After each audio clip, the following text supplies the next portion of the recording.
Hi folks, welcome back to West Coast Gun Nut, and today we are going to be going over the MP15-22. So today what I'm going to be going over is going to be essentially all the changes I made to this firearm after I bought it, and what I liked and didn't like after the time I've used it now. I feel like I have a decent grasp on it, so I feel like I am prepared to talk about it, and just all the things that I changed right off the bat. So I'm going to start off in chronological order of how I replaced my parts. So first I'm going to go with the grip. Automatically, it came with a M16 style, I think it's the A2 grip, which as everybody knows is like the traditional M16 grip, has a little finger groove for it. I cannot stand the finger groove, and also it was plastic. A lot of people don't like grips with like a rubber overmold, but I happen to like it. I don't like when my hands get sweaty and rubs against plastic. I went ahead and got the MOE Plus grip. I was gonna go ahead and get the MOE K2 or K2 Plus because everyone was recommending it, but I couldn't find it at the time. So I found this, and honestly, I love it. I don't really know the difference between the K2 or the K2 Plus and this, but I like the rubber overmold. I don't like the finger groove typically, so I'm glad that that's finally out of the way. And I don't have to worry about adding any other texture. With the other old grip I had, I did put like some grip tape on it just so I could like get a better feel to it, because I felt like my hand would slip below that finger groove, and it was kind of like getting really annoying actually. Second, I'm going to go over, this wasn't something I changed out, but it technically is. So obviously it comes with irons, or in this case plastics. Now to be honest, these are really good fixed sights. I like the pop-up that they have on them. It makes it convenient to store when you put it down, when you do place an optic on it.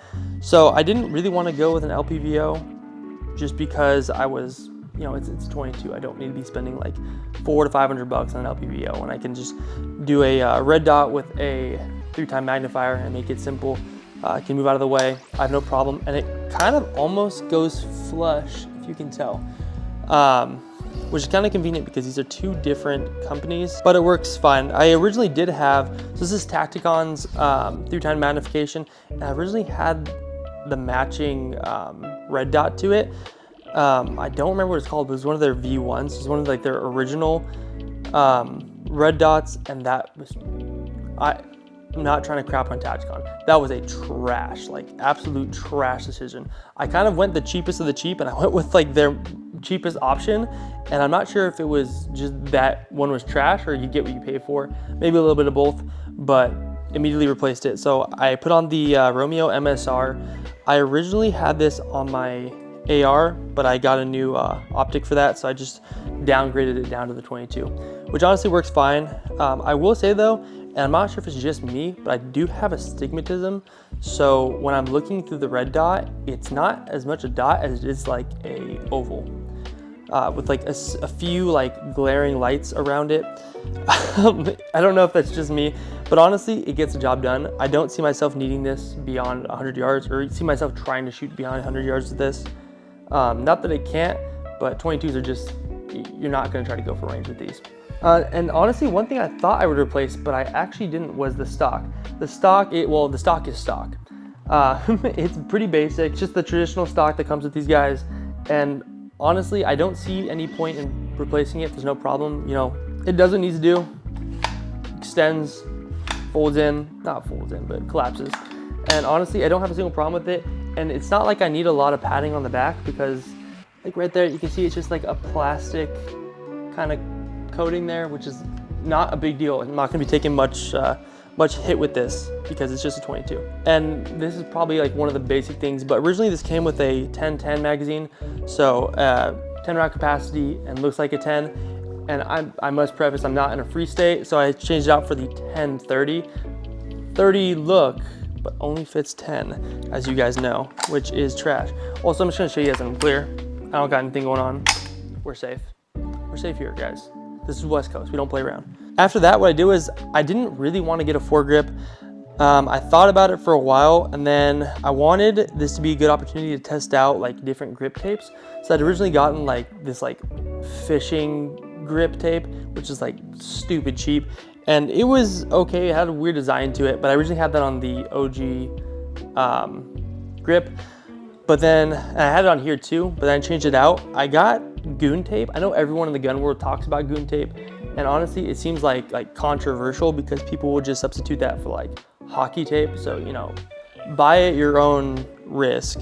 But I love it. I mean, I feel like a lot of grip tape is going to be generally the same, but I like it. It doesn't feel like, I guess, cakey, if I can use that word. Like, it doesn't feel inflated in any way. It feels like it's just enough to, it keeps the Picatinny feel to it, like on the rail, and it provides like a nice rounding for the sides without like being too thick. I didn't add that much layers to it, granted, but I had like 2-3 layers, and honestly, it looks pretty okay. Like, I think it blends very well. I might end up eventually putting either goon tape or the other Fisher tape, because it is like a black and white pattern to the optic, but for right now I'm not going to do that. I'm just keeping the traditional all black look. And I want to go over the last thing I just got, actually just got today. As I was preparing to make this video, I remember that I ordered this. If you guys do not use AWS slings, get them. I cannot stress this enough. This is quite literally the best sling I use. It is actually the only sling I use. I have this on my AR, and now I have it on my 22, and I wouldn't change anything about it. I'm gonna show you guys why, actually. So I'm sure there are other like companies that do this. I'm not too sure, but one of the things I like is like the adjustment on this. So you do like a side angle where you can see like my basketball shorts. It has like a tightening and loosening design to it. So you pull up and it loosens, so you could go from like, you know, low ready to aiming, no problem, and have like plenty of space to do that. Or like when you're done, you just pull down and it tightens. So you just like let it lie and it's safe and it's perfectly fine. And not that this is heavy, but I can relax. Like I said, I run this on my AR, and now I run this on my 22, and I wouldn't go any other way around it. I'm serious. I don't know if you guys heard about this, and honestly, I don't have any of their other products. Sorry guys, but their slings are legit. They're like 30 bucks. They're awesome. A couple of things I do plan on changing. I know that after about 400 rounds without it cleaning, the extractor starts to have issues, so it won't properly feed. I want to say every 5 to 6 mags beyond 3 or 250 rounds, I started having certain feeding issues where it wasn't closing. So it would just like stop right there, and I'd have to force it down. So I know there is a fix that a lot of people talked about online that I've read, which is like an extractor. I'm actually gonna put it right here. I'm gonna end up getting that, but I wanted you guys to know that that's like a good fix. Because this is a review, I want you guys to know like the best possible way you can set yours up. And not that you have to copy mine, but I think mine's pretty solid. And also the charging handle. So I know realistically the basic charging handle isn't a problem, but it's really thin. I don't know if you guys can tell. It is like super thin. Like when I'm grabbing it, I feel like my finger's gonna kind of slip off. So I am gonna get the Radiant Raptor charging handle for this. I'm kind of just waiting for it to come back in stock, and if they ever do, or like one guy puts it on eBay or something, because to be honest, it's like the ideal charging handle from what I'm hearing online, and it has like a little bit more grip and a little bit more like width to it for like a better grab on it. So I am gonna end up getting that as well. But to be honest, like most of the guns stayed pretty stock. I didn't have to tinker around with too many things. I try to clean it regularly, try to keep it like pristine, so I don't have too many issues. And I know a lot of people talk about like different ammunition to use a 22, and I think if you look at most MP15-22 videos online, people are gonna say to use CCI Stinger, which is just like the better grade ones. I don't know why. I'm no ammo expert, but I hear that it's good. I've used it and it's good. I've had no problems aside from like minor feeding issues, which I don't even think is the ammo. I think it's just that extractor issue. And honestly, you never know. This could end up changing a little bit more, but right now for a 22, this is kind of all I need. A really good sling, a really good grip from what I can tell. When I've used it, I've loved it. I've had no issues with it. Kind of bothers me that it doesn't go flush, you guys can tell. That's just kind of a me thing though. That's not really an issue with the function of it.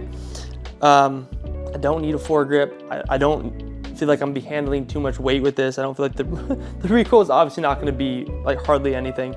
I don't need anything too fancy on the optic, especially for something like this. It won't be doing too much shaking, so it's not like it's gonna lose like zero super often. And kind of just basic little 3-time magnifier. Like I said, I'm not going to be shooting 200-300 yards. I don't need to worry about it. The stock is good stock. The stock is good stock. You know what I'm saying? I don't have to worry about changing it out too much. It's not like I'm going to be taking much punishment in my shoulder.